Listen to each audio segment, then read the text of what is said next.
Welcome to my channel. Thank you for watching me. Subscribe to the channel so you don't miss the new videos with the great drama you will hear today. So, I was walking down the sidewalk, just a regular afternoon, and I was thinking about work, life, nothing too heavy. I was wearing these shoes that I really liked, but they were getting old, probably should have replaced them by now. Anyway, as I took a step, I felt something odd, like a slight give under my foot. I looked down, and sure enough, the damn thing had just broken out of nowhere.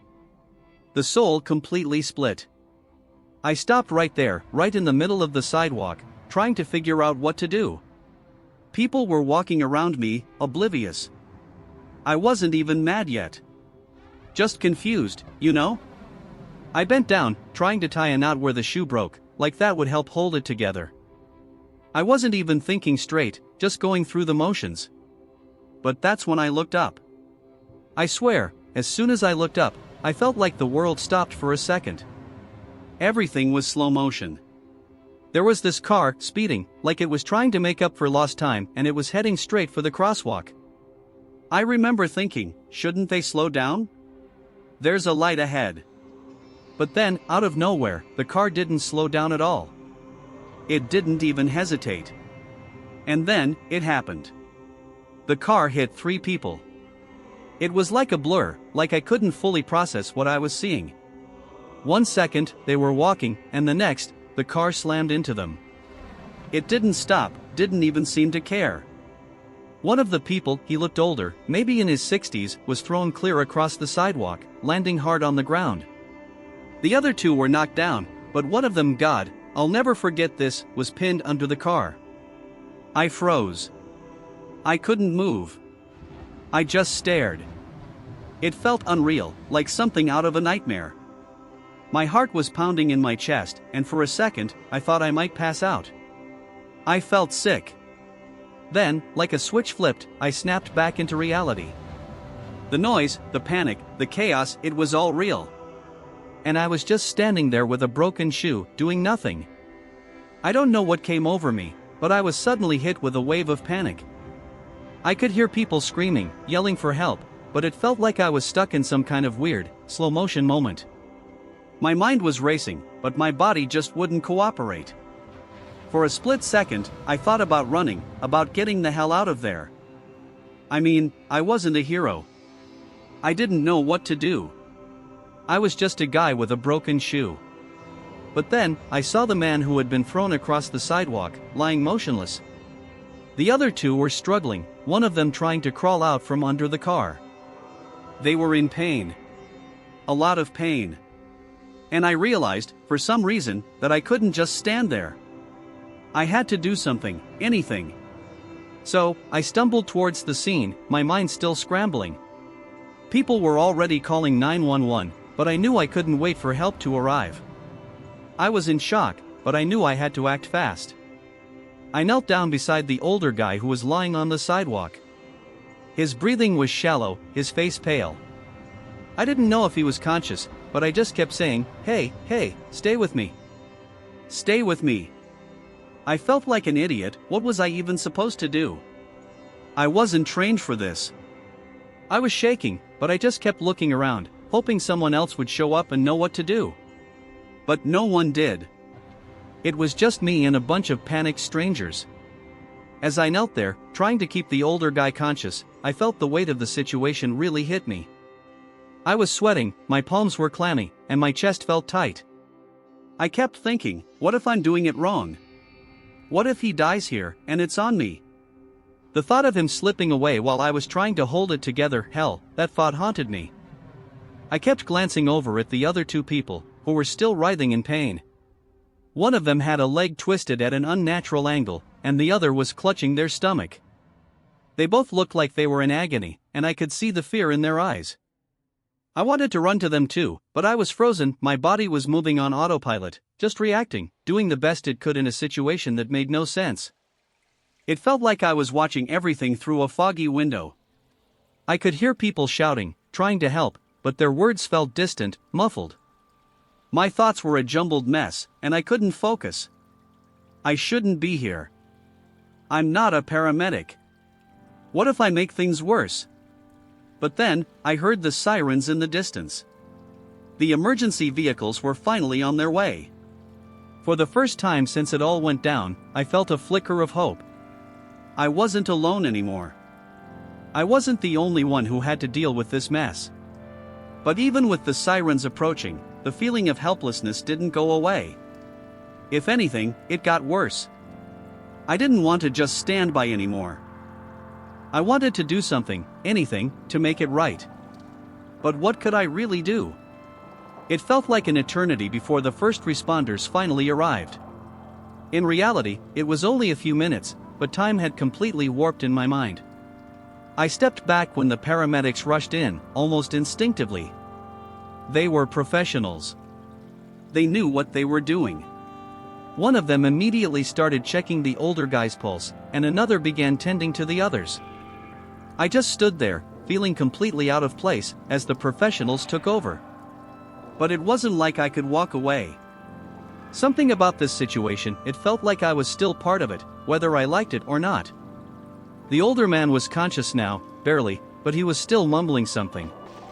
The paramedic was trying to stabilize him, quickly but carefully. I tried not to get in the way, but my heart was pounding in my ears. I couldn't shake the feeling that I was standing on the edge of something huge, like the whole world had just flipped upside down. I noticed someone else near the scene, someone who looked familiar. It was the driver of the car. He was pacing around, his hands on his head, looking completely disoriented. I couldn't tell if he was in shock or if he knew what he'd just done. Either way, he was completely broken. I could see it in his eyes, he was spiraling. But in that moment, I couldn't bring myself to feel sorry for him. Not yet. The paramedics worked fast, but there was a tense silence as they started to load the injured into the ambulances. I stood there watching, still trying to process everything. My thoughts were all over the place. I kept thinking, how the hell did this happen? Why was I standing here when this went down? It felt like I should have been more than just an observer. I should have done something more than just stand there with my shoe still half broken. But no matter how hard I tried to make sense of it, I couldn't. When the ambulances pulled away, it felt like the scene finally started to clear, but the heaviness lingered. People had gathered around, murmuring to each other, whispering in hushed voices about what had just happened. I overheard someone say, "I can't believe he just ran them over like that." The words hit me harder than I expected.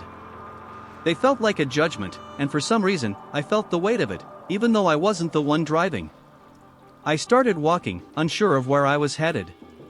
My feet carried me aimlessly, and I realized my shoe was still broken. It felt stupid, but I couldn't bring myself to care. I just wanted to escape the noise, the chaos, the questions running through my head. How did something so random, so sudden, turn into a life-changing moment? Why had I been there at all? I found myself sitting on a bench, looking down at my feet. My mind was reeling. I felt like I'd just witnessed something terrible, something that would stick with me forever. And the worst part? I couldn't shake the guilt. I wasn't responsible for what had happened, but there was a part of me that couldn't help but think, what if I'd done something differently? I thought about the older man, his face pale, barely conscious. I couldn't get his eyes out of my head. And the others, the ones still alive, but who might never be the same again. I wondered how they were doing, where they were taken. The ambulance had taken them to the hospital, but it felt like I was left with nothing but a broken shoe and a mind full of images I didn't know how to process. I wanted to talk to someone about it, but who? Who could I tell that would understand what I'd just seen? It wasn't the kind of thing you just tell a friend over dinner. Hey, so I watched a car run over 3 people today. Let's grab some drinks.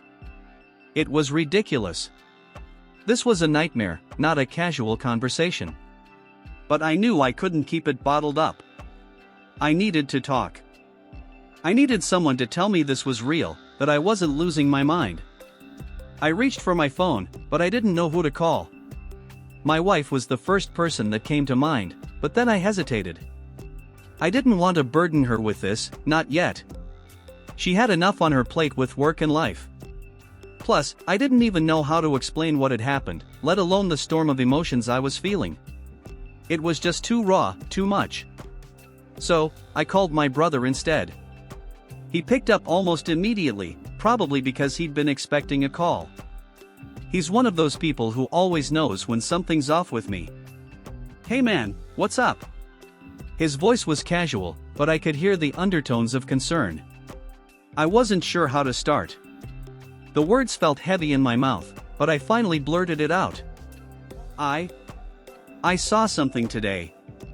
Something bad." There was silence on the other end, and for a second, I thought I'd lost him. But then he asked, "What happened?" I took a deep breath and told him everything. How my shoe had broken out of nowhere, how I'd been standing there, tying it, when the car hit those people. How I froze, how I wanted to help but didn't know how I couldn't stop thinking about the older man who was thrown across the sidewalk. It all came spilling out in a jumble of words, and I could hear the tension in my voice. My brother didn't interrupt. He let me talk. And when I finished, he was quiet for a moment before he said, "Damn, man. I can't even imagine what that was like. Are you okay?" I didn't know how to answer. I wasn't okay. But I couldn't tell him that. "I don't know," I finally admitted. "I'm just shaken. I don't even know why I'm so messed up about it." He let out a sigh. "You've never seen anything like that before, have you?" I shook my head, even though he couldn't see me. "No. I've never even been close to something like that." He was quiet again, and then said, "It's gonna mess with your head. That's normal. But it'll pass. You did what you could. Don't beat yourself up." His words felt like a small weight being lifted off my chest, but the truth was, I didn't know if it would ever fully pass. Would I ever stop seeing those faces in my head? Would I ever stop feeling responsible for something I didn't do? I wasn't sure. But for the first time since it happened, I felt a little bit less alone. Even after talking to my brother, the guilt didn't go away. Sure, I knew I wasn't the one who caused the accident, but that didn't stop the feeling of responsibility from gnawing at me. I kept thinking back to that moment when I was standing there, looking at my broken shoe. I should have reacted faster. I should have done something. I kept imagining the worst-case scenario. What if one of them didn't make it? What if I had been the one who could have done something to save them? I couldn't stop going over every detail in my head. It was like replaying a bad movie, except it wasn't a movie. It was real. Those people weren't just characters in a story. They were real human beings with lives, families, hopes, and dreams. And they'd been caught up in something that wasn't their fault. And I couldn't help but wonder, was I part of their story now? That night, I lay in bed staring at the ceiling, unable to sleep. My mind kept racing, and I couldn't shake the image of the older man lying there, barely breathing. It felt like it was etched into my brain. No matter how hard I tried, I couldn't push it out of my mind. I tried to tell myself that I did what I could. I tried to convince myself that I wasn't responsible, but deep down, I felt this nagging voice telling me that I could have done more. I could have saved them, or at least tried harder to help. The next day, I woke up with that same tight feeling in my chest. It didn't help that I passed by the spot where the accident happened. The crosswalk was still there, the same as always, but it felt different now. Like something had been permanently shifted, and I was the only one who could feel it. I couldn't let go of it, no matter how much I wanted to. I tried to go about my day, tried to pretend everything was normal, but it wasn't. Every time I saw someone cross the street, I thought about those people who'd been hit. Every car that passed felt like a reminder of the one that had done the damage. I couldn't focus at work, couldn't concentrate on anything for too long. It was like this weight was sitting on my chest, making it hard to breathe. I needed to talk to someone again. I didn't want to bother my brother anymore. He had his own life, his own problems, but I felt like I was slowly drowning. I kept thinking that if I didn't say something, I might lose my mind. So, I called my wife. It wasn't easy. I'd always tried to shield her from the heavy stuff, to protect her from anything that could weigh her down. But I couldn't keep this inside anymore. It wasn't fair to either of us. When she picked up, I could tell right away something was off. "Hey, how's it going?" she asked, but I could hear the concern in her voice. I knew she could sense that something was wrong. "I saw something today," I said, my voice sounding smaller than I intended. "Something bad." I heard her take a deep breath. She knew I wasn't the type to share things like this lightly. "What happened?"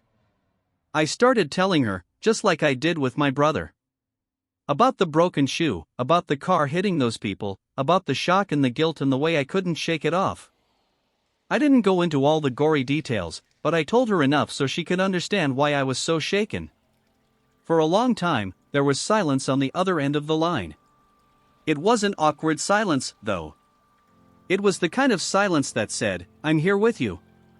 I'm listening." When she finally spoke, her voice was soft but firm. "You're not responsible for what happened. You did what you could. But you're also allowed to feel shaken by it. It's okay to not have all the answers right now."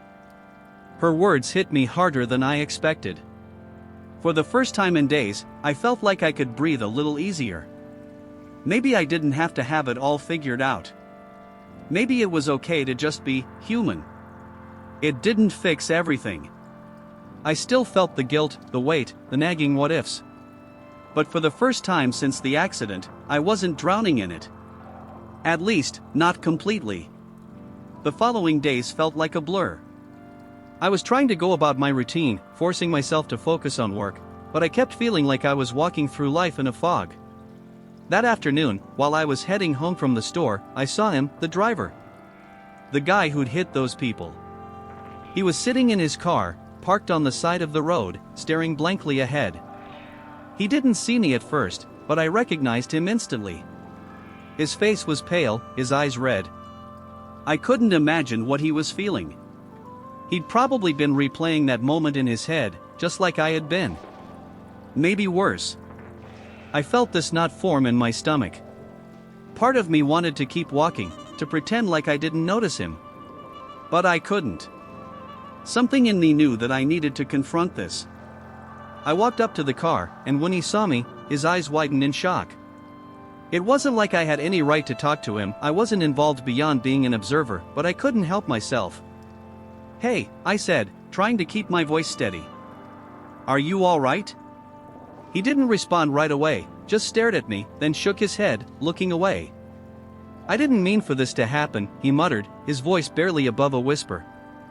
"I know," I said, more gently than I expected. "I know. But it happened. And now, we deal with it." He looked at me, and for a brief moment, I saw something in his eyes, a kind of desperation, like he was waiting for someone to tell him everything would be okay. But there was no okay here. Not yet, anyway. "I don't know what to do," he said, his voice breaking. "I don't know if I can live with this." His words hit me harder than I was ready for. Because I understood. I wasn't responsible for the accident, but I couldn't escape the guilt either. And now here he was, grappling with something that would probably haunt him for the rest of his life. "I get it," I said, my voice barely a whisper. "But we have to keep going. All we can do is keep going." I didn't know if he heard me. I didn't know if my words made any difference at all. But I walked away feeling lighter. Like maybe, just maybe, talking to him had taken a small piece of the weight off both of our shoulders. Maybe, for once, sharing the burden helped us both carry it just a little bit better. The next few days passed in a blur of emotion, but something shifted after talking to the driver. It wasn't a fix, and it certainly wasn't closure, but for the first time, I felt like I wasn't holding all of this alone.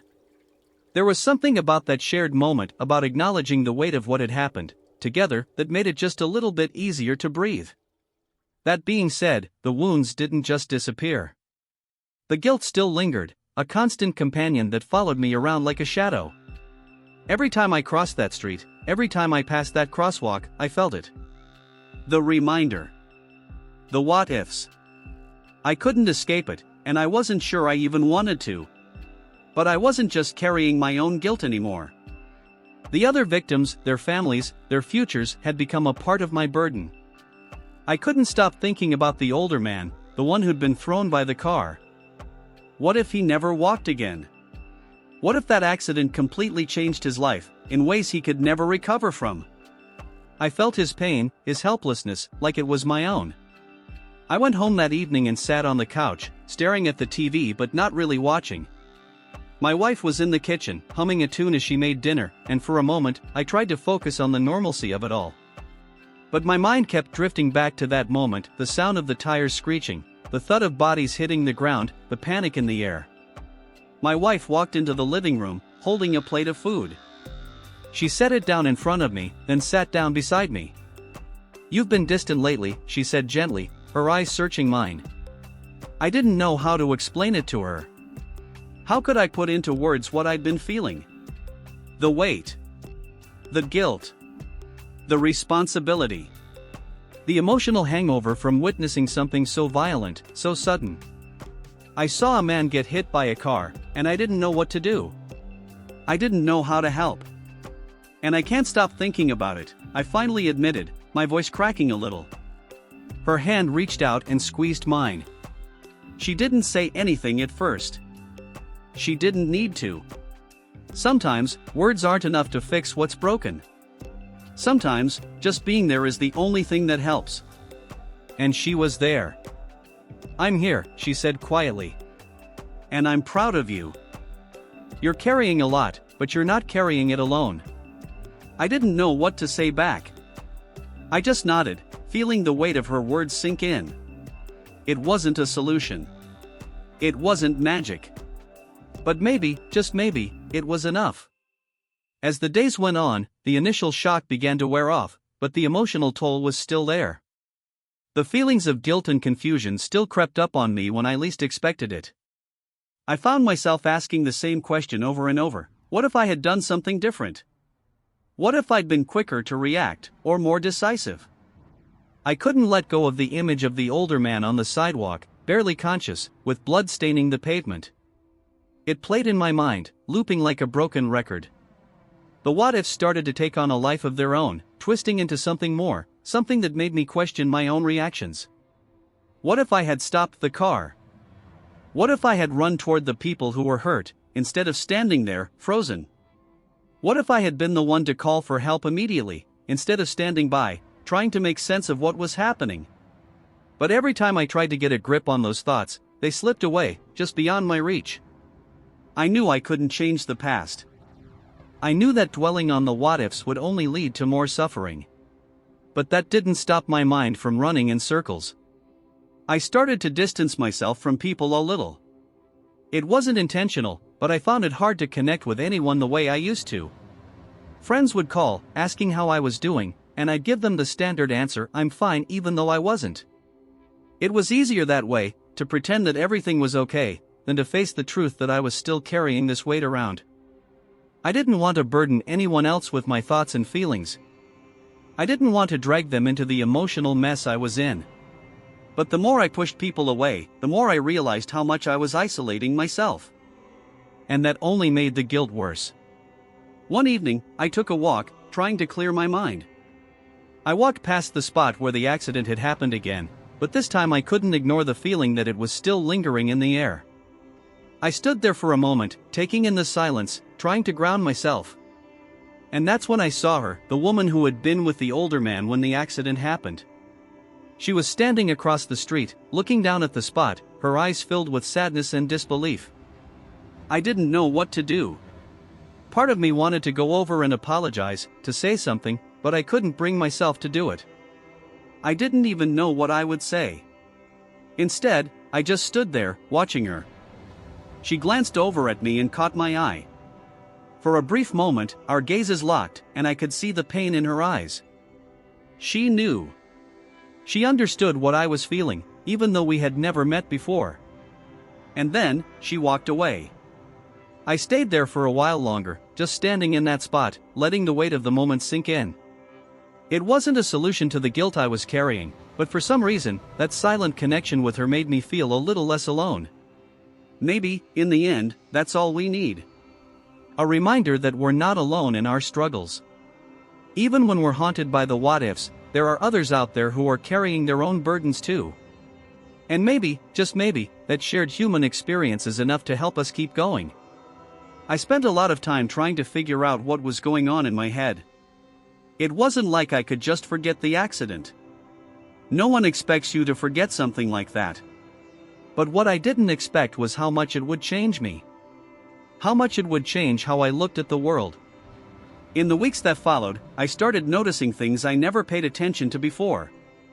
The way people cross the street without a second thought, trusting that the cars will stop.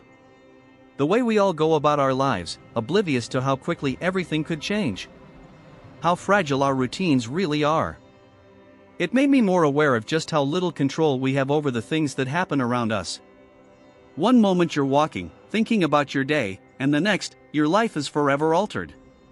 I couldn't shake the feeling that I was living in a world that wasn't as safe as I once believed. That we're all just one small event away from everything falling apart. And that, somehow, made everything seem heavier. The small things, the mundane things, suddenly, they felt insignificant. Why bother getting worked up over something as trivial as an annoying email or a traffic jam when you could be one step away from disaster? It wasn't healthy to think this way. I knew that. But I couldn't help it. I was grappling with the knowledge that the world was unpredictable, chaotic, and, at times, violent. But one day, after all the weeks of questioning, of guilt, of regret, something shifted. It was a small thing, almost unnoticeable, but it was enough to make a difference. I was walking home from work, and I passed the spot where the accident had happened, like I always did. But this time, I didn't stop. I didn't linger on the memories. I didn't let the guilt creep back in. I just walked past, like it was any other street. Like it was just another part of my life now. It wasn't a sudden release, but it was progress. A small moment where I realized that I couldn't carry the weight of that day forever. That I had to move on, for my own sake, even if the memory would always be there in the background. And that's when it hit me. I had been trying so hard to make sense of everything, to find meaning in the chaos, but the truth was, sometimes there is no clear answer. Sometimes life just happens. It's messy and unpredictable, and we can't control it. What I could control was how I responded. How I chose to move forward, how I chose to heal. I could choose to keep carrying that weight around, or I could let it go, piece by piece. I didn't have all the answers, and maybe I never would. But for the first time in weeks, I felt like I was starting to make peace with it all. It wasn't perfect, and it wasn't easy, but it was a start. Maybe that's the lesson. That healing isn't a straight line. It's messy. It's filled with setbacks and hard days, but it's also filled with moments of clarity, however brief they may be. And when we're ready, we can start to let go. I wasn't ready to forget, but maybe, just maybe, I was ready to live again.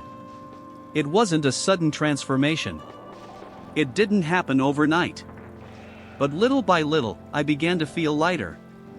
I stopped looking over my shoulder every time I passed the intersection.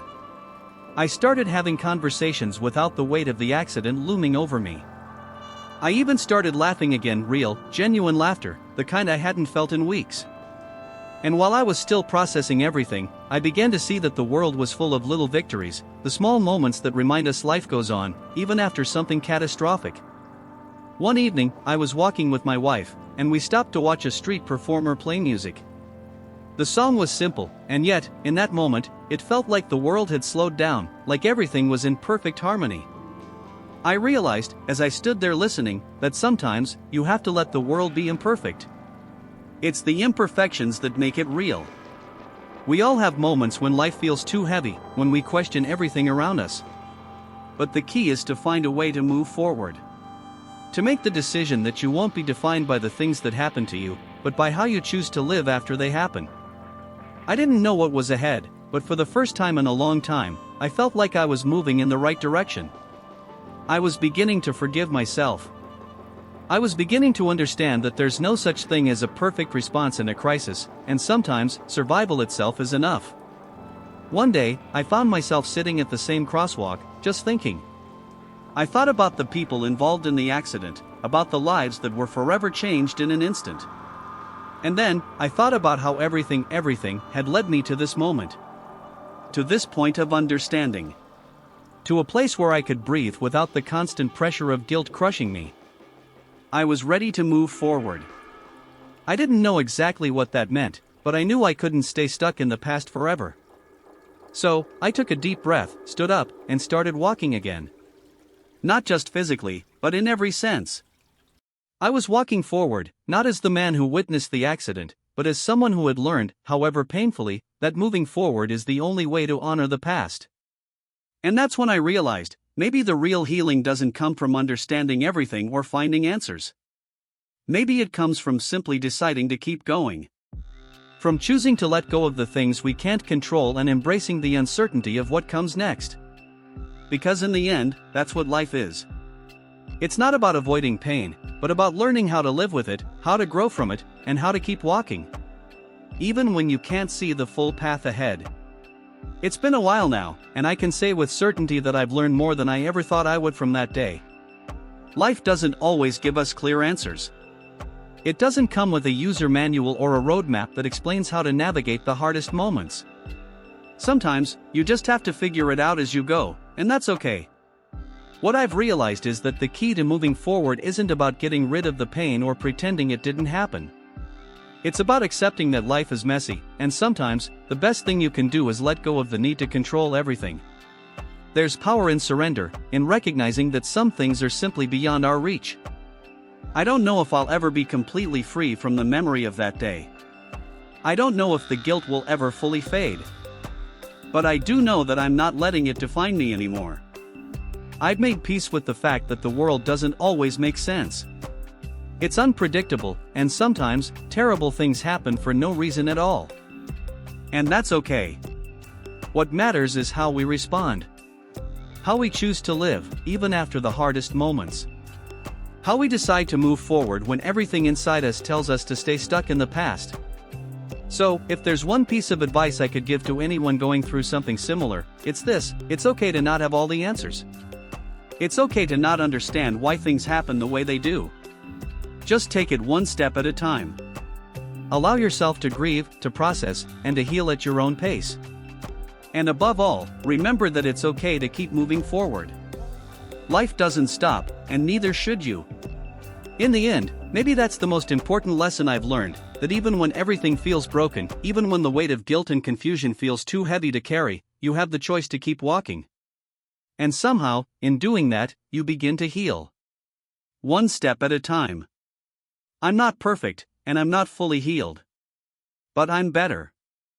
I'm moving forward, and that's enough for now.